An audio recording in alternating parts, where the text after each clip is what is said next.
The following program is produced and funded by the Alvin Jones Communications Group.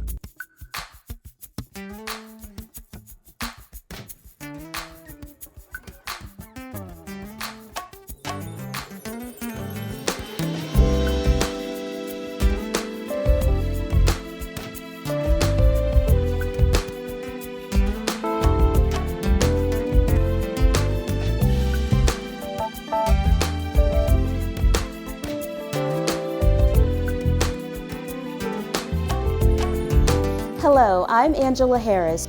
I am thrilled to be your host for this edition of Women's Business Report. In the 7 seasons since its inception, Women's Business Report has profiled women in business and showcased some outstanding accomplishments of women in entrepreneurial, and leadership roles across corporate, private-owned, and nonprofit organizations of all sizes. As of 2021, the U.S. has 12.3 million women-owned businesses. These women-owned businesses generate $1.8 trillion a year. 40% of businesses are owned by women.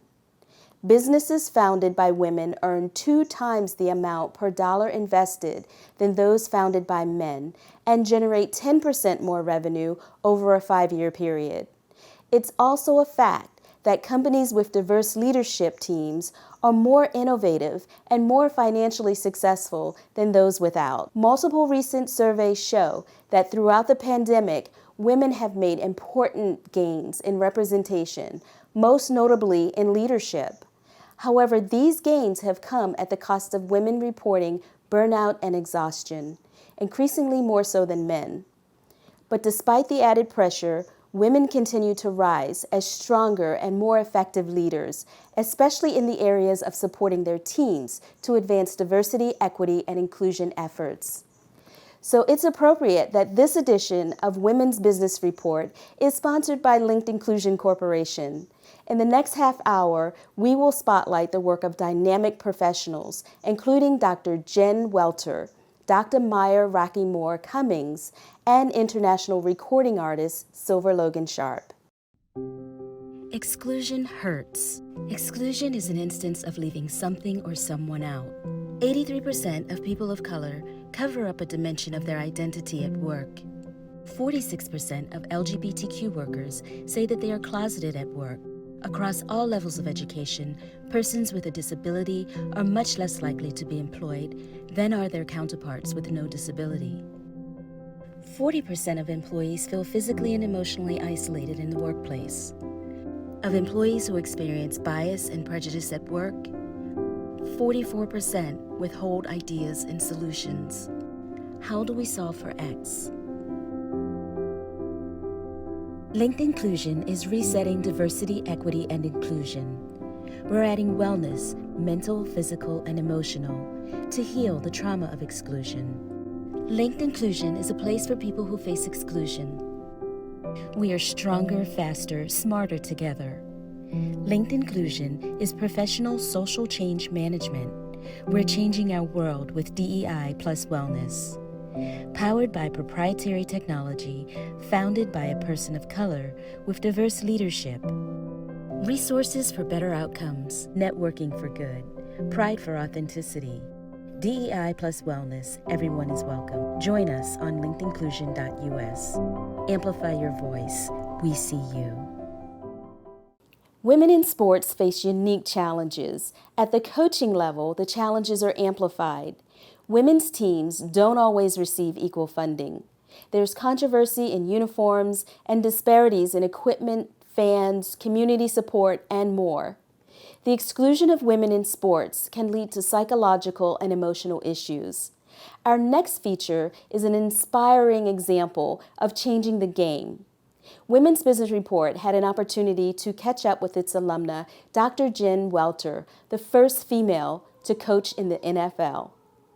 You have achieved amazing milestones, and you have broken barriers, broken the glass ceiling. You have played in the arguably most male-dominated sports that there is. Tell me what that's like. Well, first of all, let's just get this out of the way. though there are more men, it does not mean that we say that they dominate. They've just had more opportunities, and that's what's important, right? Every time we get women and girls on the football field, it's a win, right? Before they even play, it's a win, because they call this the final frontier for women in sports. So to me, I took that as a challenge. I took it to heart. Why is it America's game, but it's the one only played by, not even half of America. It's only open to half of the population. So if we in America say that this is our game, why wouldn't we want everybody to have the opportunity to decide if they want to play? It's not for every girl, it's not for every boy, it's not for everyone. But everyone should have the opportunity in this sport and in life to try it and decide if it's for them. That's what's important. So with these girls and with women, I always say, like, anytime you get on this field, it's a win. Because we've taken one of those places and spaces that were taboo out of that, you can't category. And we've said you can with great coaching, right? And you can with opportunity. And so in my own career, that's what I always said. Like, you have to be prepared to step up to every challenge, because the things that I've done weren't even things you could dream about when I started playing. In honor of literally shutting out the world, if you were to go back into, Madden 20 and Madden 21, and you played shutdown defense, you would be playing my team. So I was the first female to be a head coach in Madden, and it's team shutdown. If they don't score, they can't win. And so that's what I still constantly work on, is being prepared to be able to step up to any new challenges. And I want to take that and pay it forward in any of the girls that we then bring on the field. It's like, you can win on the field. I've won a lot, right? Won a lot of rings. But I had to believe that every time I stepped on the field, it was a win, because it was taking some of those taboos away. You've studied psychology, so you uniquely understand that exclusion has an impact. When girls are excluded, it can have an impact emotionally, psychologically. It can lead to trauma. So what would you say is the biggest thing that we can do to help solve for that trauma? Well, let's look at it this way. We tell kids all the time, boys and girls, you can do anything you want to do. You can be anyone you want to be. Oh, except for that. So some of your dreams are more valid than others, and some of these things are okay, but others aren't, simply because of whether it's your gender or the color of your skin or where you came from. And anytime you see that, it takes a little bit of the power out of telling someone they can do anything. Because you gave an asterisk to it, right? Like, you just asterisked me to death. You can do anything except this, except this, except this, except this. Please read the following subtitles. Well, then I really can't be or do anything. I can do certain things if I fit in your box, right? And so every time we take one of those little asterisks out of the equation, we give them permission to be a little bigger, to be a little bolder, to try something new. And the way that we have to do it, like, I even laugh in some of my drills. I tell the kids, I'm like, all right, do you want to get really good? They're like, yes. Like, great, we've got to get really ugly. And they're like, what? Like, oh yeah, it takes get really ugly to get really good. So I want you to have permission to be super awkward right now. And that makes it okay to stretch yourself and to try something else. But we have such a society right now that's based on instant gratification and fear of repercussions of not being perfect. So what do? We give them permission to try things. We want to give permission to laugh, try, to get ugly, to get uncomfortable, and to realize that you then get to see where you fit and where you might want to invest time to get better. So it's really important to be intentional about not just telling kids that they can be anything, but bringing them into those situations where they might have heard they could do anything, but then what they saw was anything except that. And every time we can take that away, that takes away one of those question marks that pulls from your psyche. Does that make sense? Yeah, absolutely. So you're a trailblazer. You are the model. There was no model before you. So tell me what that's like. You're creating the model. Look, I literally tell people who like to romanticize the word trailblazer, I'm like, ooh, please don't. All trailblazer means is that you were the one who saw the woods and believed you had to get to the other side. And so when there was no map, you just kind of stumbled your way through, which means you stepped on the big rock. You went into the, oh, you can't go that way. You turn back around, you got a branch here, and they say, oh, that wasn't cute. Like, I gotta cut this down. And so it's ugly and it's awkward and it's lonely because first inherently means only. But when it's done, the beauty is that once it's been done, it can't be undone. Now it can be built upon, but that's what you want. You need a first to get a second and a third and a fourth, and then there's strength in numbers. But being the one is tough because at that time, the entire narrative surrounding whatever conversation that is, whether it's women coaching men or something like it rests on your shoulders because it's a sample size of one. And so that's hard. But the power is when you see girls like these who get to grow up with it being a possibility. Because representation is so important, right? I need to see somebody who looks like me or who came where I'm from or acts like me or reminds me of me doing it. So it gives me permission to dream about it and then set goals around it. So that's where I always say it's a hard path, and where I fortify myself to keep going forward is for those that it clears the way for. And that's the power that you have to have, is this belief that your path isn't just yours, you're doing it for something bigger than yourself. Because if it's just me wandering around, that's lonely and that's scary. Right. But when it becomes about something bigger, that's where we all find our purpose and calling, right? We say football, family, and faith. Those are all about things that are bigger than us. And I think that's what you have to remind yourself of when you're first, because that's only. If you're a woman in business and you'd like to be featured on Women's Business Report, email us at info@womensbusinessreport.com.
Welcome back to Women's Business Report. Dr. Maya Rockeymoore Cummings is the founder and CEO at Global Policy Solutions, a Washington, D.C. based policy firm that makes policy work for people and their environments. Dr. Rockeymoore Cummings' area of expertise includes health, social insurance, income security, education, women's issues, and youth civic participation. She is the author of the Political Action Handbook, a how-to guide for the hip-hop generation, and is co-editor of Strengthening Community, Social Insurance in a Diverse America, among many other articles and chapters. You're an alum, so welcome back to Women's Business Report. It's a pleasure to be on again. Well, let me just first congratulate you by your senior appointment at Brookings Institution. Tell us about that. Congratulations. Thank you. I'll be a non-resident senior fellow at Brookings, and what that means is that I get to still live in Baltimore even though I'll be doing work that's important for the nation and the world. It's in the Metropolitan Policy Program at Brookings, which means that I'll be focusing on policies that are important to cities like Baltimore and DC and New York and places across the country. We still have a lot of work to do in our country in terms of making sure that we have livable places where everyone has an opportunity to not just survive but to thrive. And I am dedicated, and I've dedicated my career to making sure I am pursuing the policy options and solutions that can make a difference in our community. Right. Well, as a fellow Baltimorean, I'm particularly interested in Baltimore, so congratulations. And I know you're going to be great there. Thank you so much. So we're talking about, our segment today is sponsored by Linked Inclusion. And so naturally we're talking about inclusion, and we're talking about being a woman entrepreneur and some of the challenges and thrills that we get as women entrepreneurs. So why do you think it's important for women to be entrepreneurs? I think it's important for women to be able to show their skills and the diversity of their skills in all kinds of ways, and entrepreneurship and business is one of them. Women don't just belong in the kitchen. We can run multi-million-dollar businesses too. Yes, we can. And be successful beyond, society's wildest imaginations for us. And so with that, I am just encouraged. We did a study a couple of years ago about entrepreneurship. And women in general, but Black women especially, have been at the forefront of creating businesses like you wouldn't believe following the 2008 global economic crisis. We decided that we were going to go into business for ourselves and try our hands at it. And yet, when you look at the statistics, African American women and Latina women have a large number of businesses, but the fewest number of us have employees. So we're mostly sole proprietors, which means that we've got work to do to make sure that we're supporting women business owners, that we're getting the access to capital that we need, that we have the other supports that we need in order to not just create a business, but to actually have a successful business.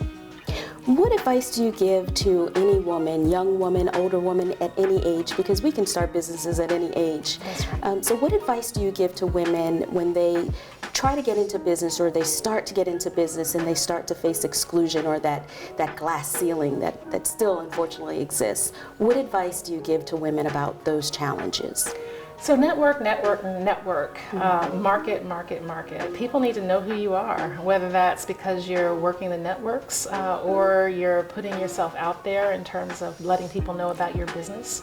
And so, the challenges are going to come because we live in a patriarchal world, one in which, men seem to have it easier when it comes to these things like business creation and success. And so that means that, we have to rely on each other sometimes because, we've got more women in positions of power or procurement and other opportunities to, get hired. But it also means that we have to, go the extra mile to make sure that people know that we're here. And I would also add, get help. There is the Small Business Administration runs, women-focused business centers that provide the support we need for, marketing plans, for business plans, you name loans, you name it, it's available out there. And so there's nothing wrong with saying that you need help. When I started my business, I went to a small business, women's small business center. And so, get the help that you need when you need it. Great. Can you speak a little bit about the wellness aspect? Because as women, we're always the caretakers. We're doing so much. We do so much more. And so it has an effect on us. And so what about the wellness aspect of being a woman in business? Can you speak to that? So I am so glad that you mentioned that, because I think that we think of everyone except ourselves first. And especially when you're running a business and a business with employees, Right. that, I know that I thought, okay, I've got now all these families that I'm responsible for. So in addition to my spouse and, my familial obligations at home, I felt like, okay, I have employees that have families too. I got to make sure that this is working. And so, what ends up happening is you put yourself last. And for me, I gained weight. I think I had levels of, stress that I didn't need. And at the end of the day, it's like what they say when you get on the airplane. If you're not getting your oxygen first, nothing's going to work. Exactly. Especially when there's a crash. Yeah. And so, women need to understand that putting yourself first is actually not selfish. It's necessary for business success. Well, we thank you so much for your time today. Thank you for coming back and being a repeat guest on Women's Business Report. Thank you so much. It's been delightful. Thank you. It's been delightful talking to you as well. If you're a woman in business and you'd like to be featured on Women's Business Report, email us at info@womensbusinessreport.com. Native Americans are the indigenous people to the United States. Within a few generations, the continents of the Americas were virtually emptied of their native inhabitants. A race was excluded. An entire race excluded. The current population of Native Americans is 6.9 million. That's 2% of the United States. Linked Inclusion is here. Join us at linkedinclusion.us. We see you.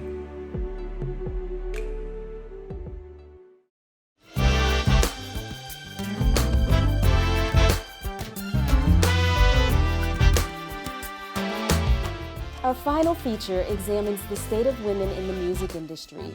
According to data collected from the latest USC Annenberg Inclusion Survey, the music industry is yet another industry where women are grossly underrepresented and underpaid. Female artists, creatives, producers, and label executives are disproportionately missing. Among artists, women make up just 21.7% of the industry. Songwriters are just 12.3%, and women producers are just 2.1%. During the time of the study, women accounted for just 10.4% of Grammy nominees. And when it comes to achieving the very top executive level, it's still pretty lonely at the top for Sylvia Rohn, the most influential female record executive, who was named chairman and CEO at Epic Records in 2019.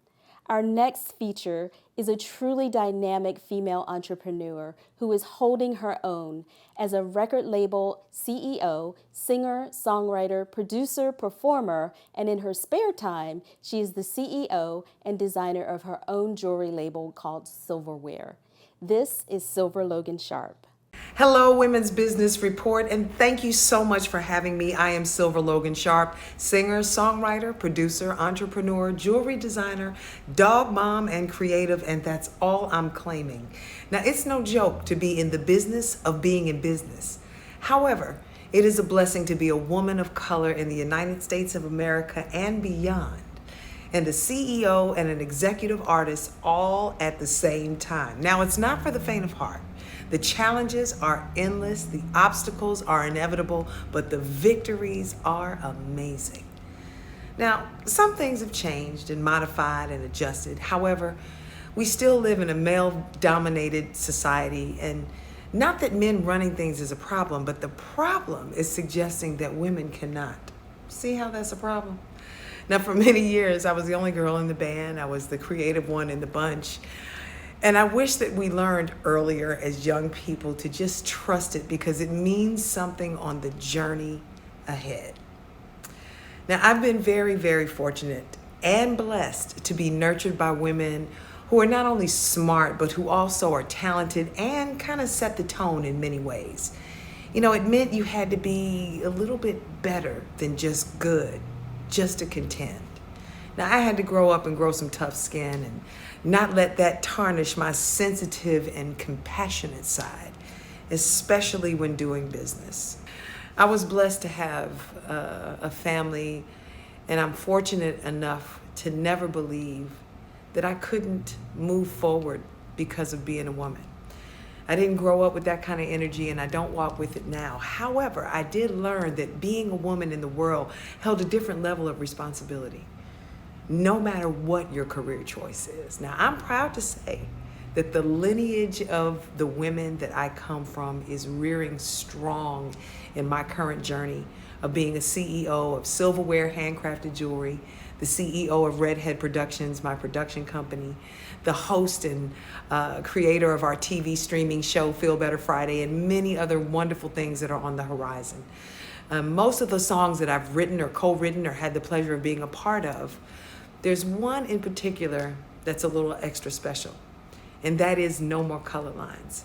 My producer / husband, the two of us wrote this song having no idea what impact we could make that would speak to the lack of inclusion or diversity in the world, because what if we could really erase the hatred that comes with people not appreciating other people's cultures and races?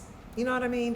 What if we could be so much more powerful as women and men using our differences to our advantage? I mean, it's a great goal to strive for. So having the acceptance of other cultures that is completely different, other practices, other religions, other foods that are different from what you know, and especially as a woman or anybody. Well, listen, stay encouraged, be well, and get a chance to make impact with your lives. Just make the decision to do so. Imagine no more color lines. Imagine no more reasons why you can't do anything you try. Don't give up on you. Imagine your dreams coming true.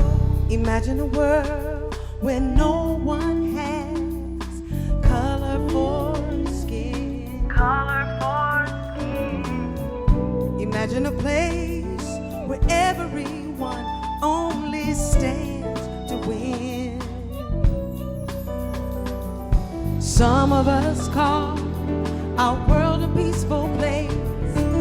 If you could go back, think of everything you changed. Imagine no more color lines. Oh, imagine no more reasons why you can do anything you try.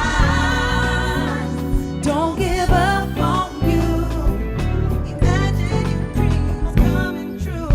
It's so easy for you to jump to the wrong conclusion. Imagine if your first thought was to find a resolution. Some of us think we can't change anything, but if you could do it differently, what choices would you make? No more color lines. You can do anything you try. Don't give up on you. Imagine your dreams. Imagine we're breaking down barriers. Not one reason why you try. Don't give up on you. Imagine your dreams coming true. Imagine if at the drop of a hat you could turn back, start each day all over again. Every new day that you wake, you can make a choice to love anyway, in spite of all the things